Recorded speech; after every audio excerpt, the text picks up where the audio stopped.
This is the non-sourdough normal crepe.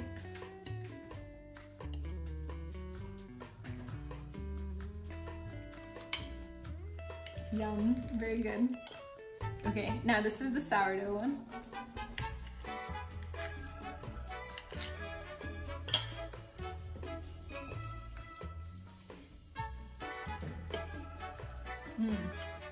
Also very good. I can definitely tell it's sourdough.